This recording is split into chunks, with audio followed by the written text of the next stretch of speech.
Hello everyone welcome back to my channel. ಎಲ್ಲರಿಗೂ ನಮಸ್ಕಾರ. ಇದು ಆಷಾಢ ಶುಕ್ರವಾರದ 2ನೇ ಶುಕ್ರವಾರದ ಬ್ಲಾಗು. ಸೊ ಇವತ್ತಿನ ವಿಡಿಯೋದಲ್ಲಿ 2ನೇ ಶುಕ್ರವಾರ ಹೇಗೆಲ್ಲ ಪೂಜೆ ಆಯಿತು, ನಿಮಗೆ ಕೆಲವೊಂದು ಪೂಜಾ ಟಿಪ್ಸ್ ಎಲ್ಲ ಕೊಡ್ತಿದ್ದೀನಿ. ಹಾಗೆ ಇವತ್ತಿನ ಬ್ರೇಕ್ಫಾಸ್ಟ್ಗೆ ಬಂದು ವೆಜ್ ಪಲಾವ್ ಮತ್ತು ಹಾಲು ಶಾವಿಗೆ ಪಾಯಸ ಮಾಡಿದ್ದೆ. ಸೊ ಕೆಲವೊಂದು ಪೂಜಾ ಟಿಪ್ಸ್ ಎಲ್ಲ ನಿಮಗೆ ಯೂಸ್ ಆಗುವಂಥದ್ದೇ ಐತೆ. ಹಾಗೆ ವಿಡಿಯೋನೆಲ್ಲೂ ಸ್ಕಿಪ್ ಮಾಡ್ತಿರೋ ಕೊನೆವರೆಗೂ ನೋಡಿ. ನಿಮಗೇನಾದ್ರು ಈ ವಿಡಿಯೋ ಇಷ್ಟ ಅಂದರೆ ಒಂದು ಲೈಕ್ನ ಮಾಡಿ, ನಿಮ್ಮ ಫ್ರೆಂಡ್ಸ್ಗೆ ಫ್ಯಾಮಿಲಿ ಮೆಂಬರ್ಸ್ಗೂ ಸಹ ಶೇರ್ ಮಾಡಿ. ಸೊ ಇದು ಫ್ರೈಡೇ ಮಾರ್ನಿಂಗು 3:30ಗೆ ಎದ್ದು ಹೊರಗಡೆ ಎಲ್ಲ ತೊಳೆದು, ಸೊ ಒಂದು ಆಚೆ ಕಡೆನೂ ಸಿಂಪಲ್ ಆಗಿರುವಂಥ ಒಂದು ರಂಗೋಲಿನ ಬಿಡಿಸಿದ್ದೆ. ಸೊ ಅಷ್ಟೊತ್ತಿಗೆ ಎದ್ದೇಳೋದಂದರೆ ಸ್ವಲ್ಪ ನನಗೂ ಭಯನೇ ಆಗ್ತಿರುತ್ತೆ. ಸೊ 3:30ಗೆ ಎದ್ದೇಳಬೇಕು ಹೊರಗಡೆ, ಸ್ವಲ್ಪ ಭಯದಿಂದನೇ ಕ್ಲೀನ್ ಮಾಡ್ಕೊತಿದ್ದೆ.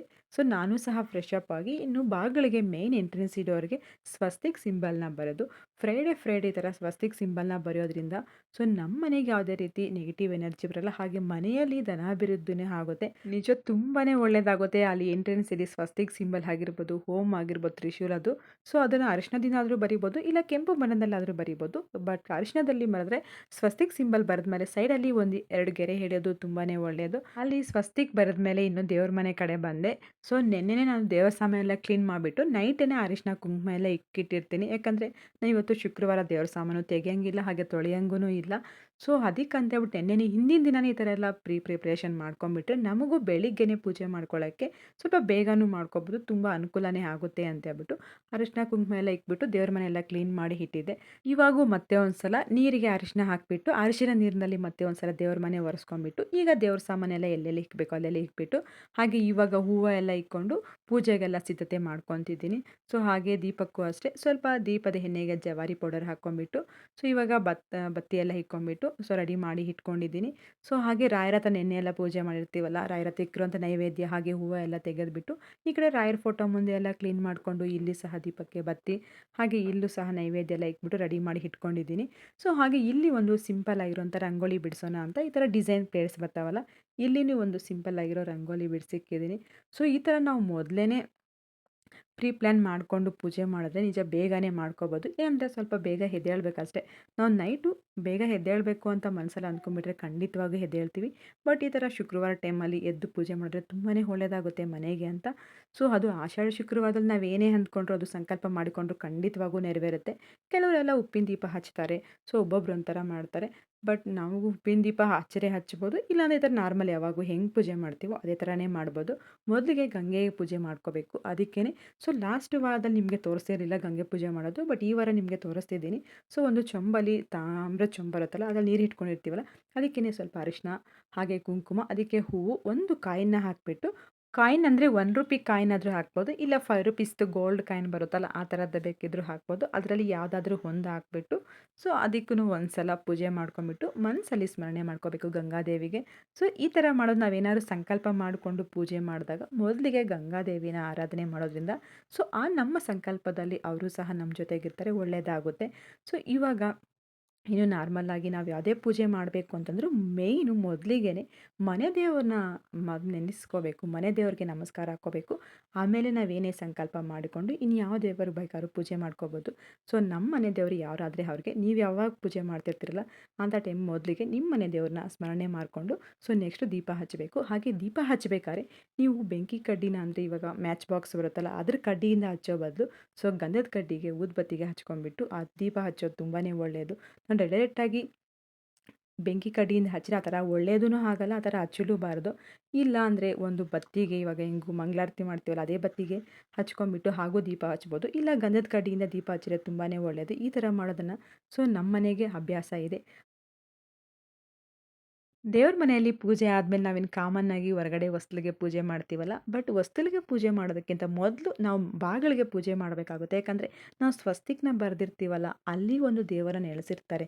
ಮೊದಲು ಅಲ್ಲಿಗೆ ಪೂಜೆ ಮಾಡಿ ಆಮೇಲೆ ಹೊಸ್ತಿಲಿಗೂ ಪೂಜೆ ಮಾಡಿ ತುಳಸಿ ಕಟ್ಟೆಗೆ ಪೂಜೆ ಮಾಡಿ ಅಲ್ಲೂ ಸಹ ತುಳಸಿ ಕಟ್ಟೆ ಹತ್ರ ದೀಪನ ಹಚ್ಚಿ ಸೊ ಈಗ ಮನೆಯಲ್ಲೆಲ್ಲ ಪೂಜೆ ಆದಮೇಲೆ ಮನೆಯಲ್ಲಿ ಧೂಪ ಹಾಕೋಕ್ಕೆ ಸೊ ನಾವು ಧೂಪ ಇರುತ್ತಲ್ಲ ಚಿಕ್ಕ ಚಿಕ್ಕ ಧೂಪ ಅಲ್ಲ, ದೊಡ್ಡ ದೊಡ್ಡ ಧೂಪಗಳಿಗೇನೆ ಸೊ ಅದಕ್ಕೆ ಸ್ವಲ್ಪ ಸಾಂಬ್ರಾಣಿ ಹಾಗೆ ಕರ್ಪೂರ, ಫಲ ಪಲಾವ್ ಎಲೆ, ಅದಕ್ಕೆ ಲವಂಗ, ಸ್ವಲ್ಪ ಒಣ ಕೊಬ್ಬರಿನ ಸೇರಿಸ್ಕೊಂಡ್ಬಿಟ್ಟು ಸೊ ಇದನ್ನೆಲ್ಲ ಮನೆಯಲ್ಲೆಲ್ಲ ಧೂಪ ಹಾಕ್ಕೋಬೇಕು. ಇದರಿಂದ ಧೂಪ ಹಾಕೋದ್ರಿಂದ ಸೊ ಮನೆಯಲ್ಲಿ ಯಾವುದೇ ರೀತಿ ನಕಾರಾತ್ಮಕ ಶಕ್ತಿ ಇರಲ್ಲ, ಹಾಗೆ ಒಳ್ಳೆ ಪಾಸಿಟಿವ್ನೆಸ್ ಇರುತ್ತೆ, ನೆಗೆಟಿವ್ ಎನರ್ಜಿ ಇರಲ್ಲ. ಈ ಥರ ಫ್ರೈಡೇ ಆಗಿರ್ಬೋದು, ಇಲ್ಲ ಟ್ಯೂಸ್ಡೇ ಆಗಿರ್ಬೋದು, ಈ ಥರ ಧೂಪ ಹಾಕೋದ್ರಿಂದ ತುಂಬಾ ಒಳ್ಳೆಯದಾಗುತ್ತೆ. ಸೊ ಇವೆಲ್ಲ ಸೇರಿಸ್ಕೊಂಡು ಧೂಪ ಹಾಕಿ ಲಕ್ಷ್ಮಿಗೂ ತುಂಬಾ ಇಷ್ಟ ಆಗುತ್ತೆ. ಅದರಿಂದ ಆ ಥರ ಧೂಪ ಹಾಕೋದ್ರಿಂದ ತುಂಬಾ ಒಳ್ಳೆಯದಾಗುತ್ತೆ. ಪೂಜೆ ಅಂತೂ ನಾನು ಅಂದ್ಕೊಂಡಿದ್ದ ಟೈಮ್ಗೆ ಆಯಿತು. ತುಂಬಾ ಮನಸ್ಸಿಗೆ ಖುಷಿ ಆಯಿತು, ಹಾಗೆ ಮನಸ್ಸಿಗೂ ಸ್ವಲ್ಪ ನೆಮ್ಮದಿ ಆಯಿತು. ಈ ಥರ ಬೆಳಿಗ್ಗೆನೇ ಪೀಸ್ಫುಲ್ಲಾಗಿ ಪೂಜೆ ಮಾಡಿದ್ರೆ ಮೈಂಡ್ ಅಂತೂ ಫ್ರೆಶ್ ಆಗಿರುತ್ತೆ. ಸೊ ಹಾಗೆ ಪೀಸ್ಫುಲ್ಲಾಗಿಯೇ ಇರುತ್ತೆ ಬೆಳಿಗ್ಗೆ ಹೊತ್ತು. ಸೊ ನಮ್ಮ ಮೈಂಡಲ್ಲಿ ಯಾವುದೇ ರೀತಿ ನೆಗೆಟಿವ್ ಎನರ್ಜಿನೂ ಇರಲ್ಲ, ಹಾಗೆ ಒಳ್ಳೆ ಪಾಸಿಟಿವ್ನೆಸ್ ಆಗಿರುತ್ತೆ, ಮೈಂಡು ಫ್ರೆಶ್ ಆಗಿರುತ್ತೆ. ಸೊ ಈ ಥರ ಆದಷ್ಟು 4:30, 5 ಗಂಟೆ ಇಲ್ಲ 6 ಗಂಟೆ ಒಳಗಡೆ ಪೂಜೆ ಮಾಡಿದ್ರೆ ಸೊ ಮನೆಗೂ ಒಳ್ಳೆಯದಾಗುತ್ತೆ, ಹಾಗೆ ನಮ್ಮ ದೇಹಕ್ಕೆ ಹಾಗೆ ನಮ್ಮ ಮನಸ್ಸಿಗೂ ನೆಮ್ಮದಿ ಸಿಗುತ್ತೆ. ಸೊ ಈಗ ಧೂಪ ಎಲ್ಲ ಮನೆಯಲ್ಲೆಲ್ಲ ಹಾಕಿದ ಮೇಲೆ ಈಗ ಕಿಚನಲ್ಲೂ ಅಷ್ಟೇ ಒಂದು ಚಿಕ್ಕದೊಂದು, ಯಾಕಂದರೆ ನಾವು ಕಿಚನಲ್ಲೂ ಸ್ಟವ್ಗೂ ಪೂಜೆ ಮಾಡಬೇಕಾಗುತ್ತೆ. ಅಗ್ನಿದೇವರು ಇರ್ತಾರಲ್ಲ ಮೊದಲಿಗೆ, ಸೊ ಸ್ಟವ್ಗೂ ಒಂದು ನಮಸ್ಕಾರ ಹಾಕ್ಕೊಂಡು, ಇಲ್ಲಿ ಅಗ್ನಿದೇವರು ನೆಲೆಸಿರೋದ್ರಿಂದ ಅಲ್ಲೂ ಒಂದು ನಮಸ್ಕಾರ ಹಾಕ್ಕೊಂಡು ಈಗ ಇಲ್ಲೂ ಸಹ ಒಂದು ಚಿಕ್ಕದೊಂದು ಧೂಪನ ಹಾಕೊಂಡ್ರೆ ಒಳ್ಳೆಯದು. ಹಾಕಿದ್ರೆ ಯಾಕಂದ್ರೆ ನಾವು ಮನೆಯಲ್ಲಿ ಆಲ್ರೆಡಿ ಒಂದು ಸಲ ಧೂಪ ಹಾಕಿರ್ತೀವಲ್ಲ, ಈಗ ಇಲ್ಲಿ ಬೇಕಾದ್ರೆ ಧೂಪ ಹಚ್ಚಿದ್ರೆ ಹಚ್ಬೋದು, ಇಲ್ಲಾಂದರೆ ಇಲ್ಲ.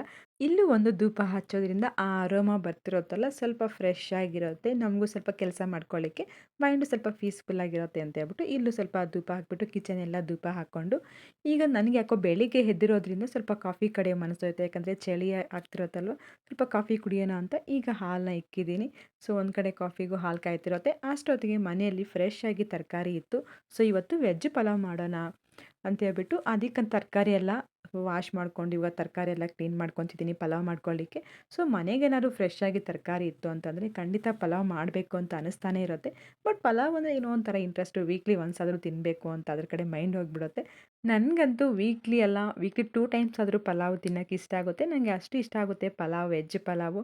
ಸೊ ಅದಕ್ಕೂ ಸಹ ತರಕಾರಿ ಏನಾದ್ರು ಫ್ರೆಶ್ ಆಗಿತ್ತು ಅಂದರೆ ಖಂಡಿತವಾಗಿ ನಾನು ಪಲಾವ್ ಟ್ರೈ ಮಾಡ್ತಾನೆ ಇರ್ತೀನಿ.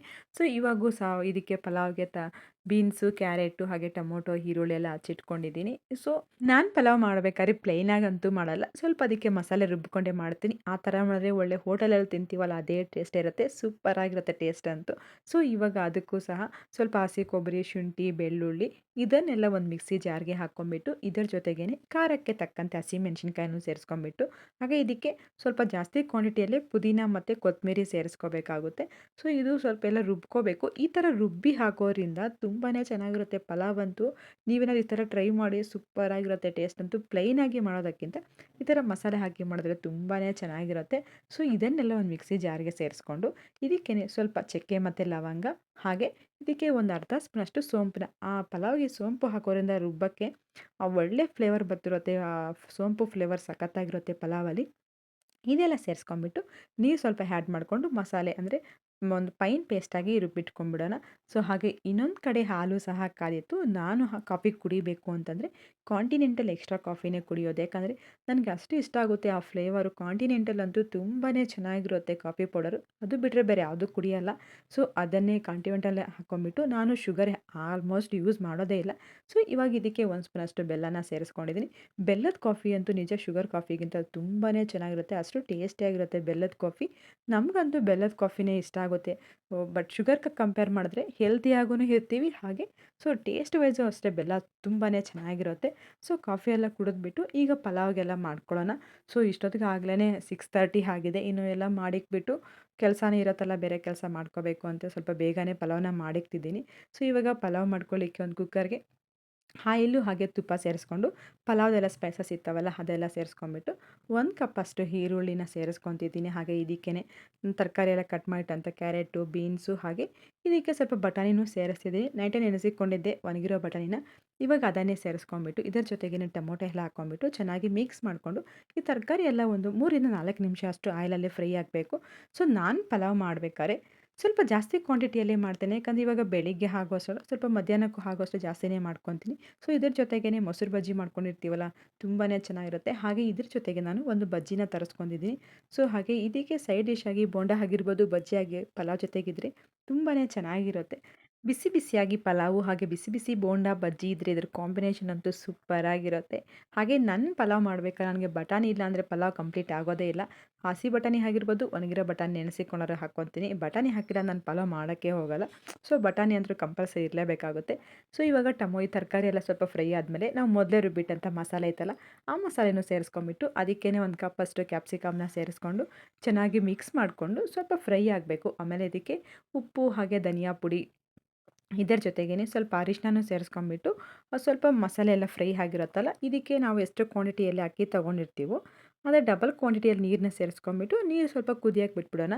ಹಾಗೆ ಉಪ್ಪು ಖಾರ ಎಲ್ಲ ಹೊಂದ್ಕೊಂಡಿದೆಯಾ ಅಂತ ನೀವು ಈ ಸ್ಟೇಜಲ್ಲೇ ಚೆಕ್ ಮಾಡ್ಕೊಳ್ಳಿ. ಸೊ ನಿಮ್ಗೇನಾದ್ರು ಇಲ್ಲಿ ಖಾರ ಕಮ್ಮಿ ಇತ್ತು ಅಂದರೆ ಚಿಲ್ಲಿ ಪೌಡರ್ ಬದಲು ಹಸಿಮೆಣ್ಸಿನ್ಕಾಯಿನ ಕಟ್ ಮಾಡಿ ಹಾಕೋಬೋದು, ಇಲ್ಲ ಪೇಸ್ಟ್ ಮಾಡಿ ಆದರೂ ಹಾಕೋಬೋದು. ಸೊ ಇವಾಗ ನೀರು ಸ್ವಲ್ಪ ಕುದಿ ಬರೋ ಟೈಮಲ್ಲಿ ನಾವು ಮೊದಲೇ ಅಕ್ಕಿ ನೆನೆಸಿಕ್ಕಿರ್ತೀವಲ್ಲ, ಸೊ ಆ ಅಕ್ಕಿನ ಸೇರಿಸ್ಕೊಳ್ಳೋಣ. ನಾನಿಲ್ಲಿ ಪಲಾವ್ಗೆ ಯಾವುದೇ ರೀತಿ ಬಾಸುಮತಿ ಆಗಿರ್ಬೋದು, ಬುಲೆಟ್ ರೈಸ್‌ನ ಯೂಸ್ ಮಾಡ್ತಿಲ್ಲ. ನಾವು ಬೆಳೆದಿರುವಂಥ ರೈಸ್‌ನ ಯೂಸ್ ಮಾಡ್ತಿರೋದು. ಸೊ ಅದೇ ರೈಸೇ ತುಂಬ ಉದುರಾಗಿ ಸೂಪರಾಗಿ ಆಗುತ್ತೆ.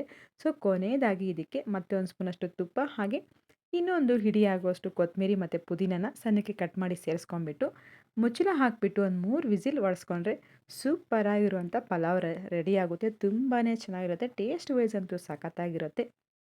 ಸೊ ಹಾಗೆ ನಾನು ಬೇರೆ ಎಲ್ಲ ಕೆಲಸ ಎಲ್ಲ ಮುಗಿಸ್ಕೊಂಡು ಈಗ ತಿಂಡಿ ತಿನ್ನೋಣ ಅಂತ ಸೊ ಪಲಾವು ಸಹ ಇಟ್ಕೊಂಡಿದ್ದೀನಿ. ಇದಕ್ಕೆ ಮೊಸರು ಬಜ್ಜಿ ಮಾಡ್ಕೊಂಡಿದ್ದೆ. ಪಲಾವು ಮೊಸರು ಬಜ್ಜಿ ಸೂಪರಾಗಿರುತ್ತಲ್ವಾ. ಸೊ ಇದ್ರ ಜೊತೆಗೇ ಸೈಡಾಗಿ ಒಂದು ಕಪ್ಪಷ್ಟು ಪಪ್ಪಾಯನ ಇಟ್ಕೊಂಡ್ಬಿಟ್ಟು ಬಿಸಿ ಬಿಸಿ ಬಜ್ಜಿ ಜೊತೆ ತಿಂದರೆ ಪಲಾವ್ ಅಂತೂ ಸೂಪರಾಗಿರುತ್ತೆ. ಹಾಗೆ ಬೆಳಿಗ್ಗೆಲ್ಲ ಬ್ರೇಕ್ಫಾಸ್ಟ್ ಎಲ್ಲ ಮುಗಿಸ್ಕೊಂಡು ಮನೇಲೆಲ್ಲ ಕೆಲಸ ಮುಗಿಸ್ಕೊಂಡು ಮಧ್ಯಾಹ್ನಕ್ಕೆ ಹೇಗೂ ಅದೇ ಪಲಾವ್ ಇತ್ತಲ್ಲ, ಇವಾಗ ಅದಕ್ಕಂತಲೇ ಸ್ವಲ್ಪ ಶಾವಿಗೆ ಮಾಡೋಣ. ಸೊ ಶಾವಿಗೆನೂ ತುಂಬ ಚೆನ್ನಾಗಿರುತ್ತೆ, ಹಾಲು ಶಾವಿಗೆ ಅಂತ ಹೇಳ್ಬಿಟ್ಟು. ಸೊ ಅದನ್ನು ಸಹ ಹಾಲು ಪಾಯಸ ಮಾಡ್ಕೊತಿದ್ದೀನಿ. ತುಂಬಾ ಚೆನ್ನಾಗಿರುತ್ತೆ. ಈ ರೀತಿ ಹಾಲು ಪಾಯಸ ನಾನು ತೋರಿಸುವಂಥ ಪ್ರೊಸೆಸ್ಸಲ್ಲಿ ಮಾಡಿದ್ರೆ ನೀವು 1 ಡೇ ಅಲ್ಲ 2 ಡೇಸ್ ಇಟ್ರೂ ಸೊ ಅದೇ ಥರ ನೀರಾಗಿರುತ್ತೆ, ಗಟ್ಟಿಯಾಗಿಯೇ ಆಗಲ್ಲ. ಅಷ್ಟು ಚೆನ್ನಾಗಿರುತ್ತೆ ಹಾಲು ಪಾಯಸ. ಸೊ ಅದನ್ನು ಮಾಡ್ಕೊಂಡು ಆಲ್ಮೋಸ್ಟ್ ನಮ್ಮ ಮನೇಲಿ ಹಾಲು ಪಾಯಸ ಎಲ್ಲರಿಗೂ ಫೇವ್ರೇಟೆ. ಯಾಕಂದರೆ ನಾನು ಮಾಡುವಂಥ ಹಾಲು ಪಾಯಸ ಅದು ಗಟ್ಟಿನೂ ಆಗಲ್ಲ, ಹಾಲು ಅಷ್ಟೇ ಅಲ್ಲ ಹಾಲು ಸಹ ಒಡೆಯಲ್ಲ. ಹಾಗೆ ನೀರು ಥರನೇ ಇರುತ್ತೆ. ನಾವು ಸ್ವೀಟ್ ಅಂತೂ ಸ್ವಲ್ಪ ಮೈಲ್ಡಾಗಿಯೇ ಯೂಸ್ ಮಾಡ್ತೀವಿ. ತುಂಬಾ ಚೆನ್ನಾಗಿರುತ್ತೆ. ಸೊ ಇದಕ್ಕೆ ಸ್ವಲ್ಪ ಡ್ರೈ ನಟ್ಸ್ ಅಂದರೆ ದ್ರಾಕ್ಷಿ, ಗೋಡಂಬಿ ಹಾಗೆ ಬಾದಾಮಿನ ಕಟ್ ಮಾಡಿಕೊಂಡು ಅದನ್ನೆಲ್ಲ ತುಪ್ಪದಲ್ಲಿ ಫ್ರೈ ಮಾಡಿಕೊಂಡು ಸೈಡ್ ಇಟ್ಕೊಂಡ್ಬಿಟ್ಟು ಈಗ ಒಂದು ಕಡೆ ಹಾಲನ್ನ ಒಂದು ಅರ್ಧ ಲೀಟ್ರಷ್ಟು ಹಾಲು ಕಾಯಕ್ಕೆ ಇಟ್ಬಿಟ್ಟು ಸೊ ಅದಕ್ಕೆ ನೀರು ಸ್ವಲ್ಪ ಹೆಚ್ಚಿಗೆ ಹಾಕ್ಕೋಬೇಕು. ನಾವು ಅರ್ಧ ಹಾಲು ತೊಗೊಂಡಿದ್ದೀವಿ ಅಂದರೆ ಇನ್ನೂ ಒಂದು 1/4 ಲೀಟ್ರಷ್ಟು ನೀರನ್ನ ಸೇರಿಸ್ಕೊಂಬಿಟ್ಟು ಹಾಲು ಕಾಯಕ್ಕಿಟ್ಟು ಇದಕ್ಕೆ ರೋಸ್ಟೆಡ್ ಶಾವಿಗೆ ನಾನು ಬಳಸ್ತಿರೋದು. ರೋಸ್ಟೆಡ್ ಶಾವಿಗೆ ಹಾಕ್ಕೊಂಬಿಟ್ಟು ಸೊ ಆ ಶಾವಿಗೆ ಎಲ್ಲ ಒಂದು 70% ಅಷ್ಟು ಕುಕ್ ಆದಮೇಲೆ ಇದಕ್ಕೆ ನಮ್ಮ ಸ್ವೀಟ್ನೆಸ್ಗೆ ಅನುಗುಣವಾಗಿ ಸೊ ಸ್ವಲ್ಪ ನಾವು ಕಮ್ಮಿ ಸ್ವೀಟ್ ಯೂಸ್ ಮಾಡೋದನ್ನ ನಾನು ಒಂದು 4ರಿಂದ 5 ಸ್ಪೂನಷ್ಟು ಸಕ್ಕರೆ ಅಷ್ಟೇ ಹಾಕ್ತಿರೋದು. ಸಕ್ಕರೆ ಹಾಕ್ಕೊಂಬಿಟ್ಟು ಮತ್ತೊಮ್ಮೆ ಕುದಿಯಕ್ಕೆ ಬಿಟ್ಬಿಟ್ಟು ಇದರ ಜೊತೆಗೇ ಒಂದು ಸ್ವಲ್ಪ ಏಲಕ್ಕಿ ಪುಡಿ ಹಾಕ್ಕೊಂಬಿಟ್ಟು ಕುದಿಯಕ್ಕೆ ಬಿಟ್ಬಿಡೋಣ. ಸೊ ಈ ಥರ ಹಾಲು ಪಾಯಸ ಮಾಡೋದ್ರಿಂದ ತುಂಬಾ ಚೆನ್ನಾಗಿರುತ್ತೆ. ಸೊ ನೀವು ಇದನ್ನು 1 ಡೇ ಅಲ್ಲ 2 ಡೇಸ್ ಇಟ್ರೂ ಗಟ್ಟಿನೂ ಆಗಲ್ಲ, ತುಂಬಾ ಟೇಸ್ಟಿಯಾಗಿನೂ ಇರುತ್ತೆ, ಸಖತ್ತಾಗಿರುತ್ತೆ ಈ ರೀತಿ ಮಾಡಿದ್ರೆ. ಸೊ ಈ ಥರ ಕುದಿಸ್ಕೊಂಡು ಹಾಲು ಸ್ವಲ್ಪ ತಿಕ್ನೆಸ್ ಎಲ್ಲ ಜಾಸ್ತಿ ಹಾಕಬೇಕು. ಸೊ ನೀವು ನೋಡ್ತಿರ್ಬೋದು ಈ ಕನ್ಸಿಸ್ಟೆನ್ಸಿಗೆ ಬಂದಮೇಲೆ ಈಗ ಇದನ್ನು ಸ್ಟವ್ ಆಫ್ ಮಾಡ್ಕೊಂಬಿಟ್ಟು ಕೊನೆಯದಾಗಿ ಇದಕ್ಕೆ ನಾವು ತುಪ್ಪದಲ್ಲಿ ಫ್ರೈ ಮಾಡಿದಂಥ ದ್ರಾಕ್ಷಿ ಗೋಡಂಬಿ ಐತಲ್ಲ ಅದನ್ನು ಸೇರಿಸ್ಕೊಂಬಿಟ್ಟು ಮಿಕ್ಸ್ ಮಾಡ್ಕೊಂಬಿಟ್ರೆ ತುಂಬಾ ಟೇಸ್ಟಿಯಾಗಿರುವಂಥ ಹಾಲು ಪಾಯಸ ರೆಡಿ ಆಗುತ್ತೆ. ಸೊ ಇದನ್ನು ಮಾಡೋದು ಸಿಂಪಲ್ಲು, ಅಷ್ಟೇ ಅಲ್ಲ ಟೇಸ್ಟ್ ವೈಸ್ ಅಂತೂ ಸೂಪರಾಗಿರುತ್ತೆ. ಯಾರಾದರೂ ಗೆಸ್ಟ್ ಬಂದಾಗ ನಿಮ್ಮ ಮನೆಗೆ ಈ ಥರ ಮಾಡಿಕ್ಬಿಡಿ, ನಿಜ ಅವ್ರಿಗೆ ಫೇವ್ರೇಟ್ ಆಗಿಬಿಡುತ್ತೆ. ಅಷ್ಟು ಸಿಂಪಲ್ಲಾಗಿ ಆಗಿಬಿಡುತ್ತೆ, ಬಟ್ ಟೇಸ್ಟ್ ವೈಸ್ ಅಂತೂ ಸೂಪರಾಗಿರುತ್ತೆ. ಸೊ ಈಗ ಪಾಯಸನೂ ಸಹ ರೆಡಿ ಆಯ್ತಲ್ಲ, ಸೊ ಇದನ್ನು ಸ್ವಲ್ಪ ತಣ್ಣಗಾದ್ಮೇಲೆ ತಿಂದರೆ ಸೂಪರಾಗಿರುತ್ತೆ. ಸೊ ಇದು ತಣ್ಣಗಾದ್ಮೇಲೂ ಹಾಲಿನ ಕನ್ಸಿಸ್ಟೆನ್ಸಿ ಇದೇ ಥರ ಇರುತ್ತೆ. ಅಂದರೆ ಪಾಯಸ ಮಾಡ್ಬೇಕಾದ್ರೆ ನಾವು ಏನು ಮಾಡ್ತೀವಿ ಅಂದರೆ ಇಲ್ಲ ಜಾಸ್ತಿ ನೀರು ಹಾಕಿಬಿಡ್ತೀವಿ, ಇಲ್ಲ ನೀರೇ ಹಾಕಲ್ಲ, ಆ ಥರ ಮಾಡಬಾರ್ದು. ಸೊ ಹಾಲು ಎಷ್ಟು ಪ್ರಮಾಣದಲ್ಲಿ ತೊಗೊಂಡಿರ್ತೀವೋ ಅದಕ್ಕೆ ಅರ್ಧ ಪ್ರಮಾಣದಲ್ಲಿ ನಾವು ನೀರನ್ನ ತೊಗೋಬೇಕು. ಆವಾಗ ಹಾಲಿನ ಕ್ವಾಂಟಿಟಿಗೂ ಹಾಗೆ ನೀರಿನ ಕ್ವಾಂಟಿಟಿಗೂ ಈಕ್ವಲ್ ಆಗಿರುತ್ತೆ. ಸೊ ಅದು ಕನ್ಸಿಸ್ಟೆನ್ಸಿ ಹಾಗೇ ಇರುತ್ತೆ ಕೊನೆವರೆಗೂ. ಸೊ ಇವಾಗ ಸ್ವಲ್ಪ ಕೂಲ್ ಆದಮೇಲೆ ನಾನು ನಿಮಗೆ ಸರ್ವ್ ಮಾಡಿ ತೋರಿಸ್ತಿದ್ದೀನಿ. ಸೊ ತುಂಬಾ ಟೇಸ್ಟಿಯಾಗಿ ಬಂದಿದೆ. ಇದು ಇವತ್ತಿನ ಮಾರ್ನಿಂಗು ಪೂಜಾ ಬ್ಲಾಗ್ ಆಗಿರ್ಬೋದು, ರೆಸಿಪೀಸ್ ಆಗಿರ್ಬೋದು ಎಲ್ಲ ಹೇಗಿತ್ತು ಅಂತ ಕಮೆಂಟ್ ಮಾಡಿ. ಸೊ ನಾನು ಮಾಡಿರೋ ಪೂಜಾ ವಿಧಾನದಲ್ಲಿ ನಿಮ್ಗೇನಾದ್ರು ಇನ್ನೂ ಬೇರೆ ಥರ ಮಾಡಬೇಕು ಅಂತ ಅನಿಸಿದ್ರೆ ಸೊ ಅದನ್ನು ಸಹ ಕಮೆಂಟ್ ಮಾಡಿ. ನಾನು ತೋರಿಸಿರೋಂಥ ರೆಸಿಪೀಸಲ್ಲಿ ಸೊ ನಿಮಗೇನಾದ್ರು ಇಷ್ಟ ಆಯಿತು ಅಂದರೆ ನೀವು ಸಹ ಟ್ರೈ ಮಾಡಿ. ಹಾಗೆ ಹೇಗೆ ಬಂದಿತ್ತು ಅಂತ ನನಗೂ ಕಮೆಂಟ್ ಮಾಡಿ.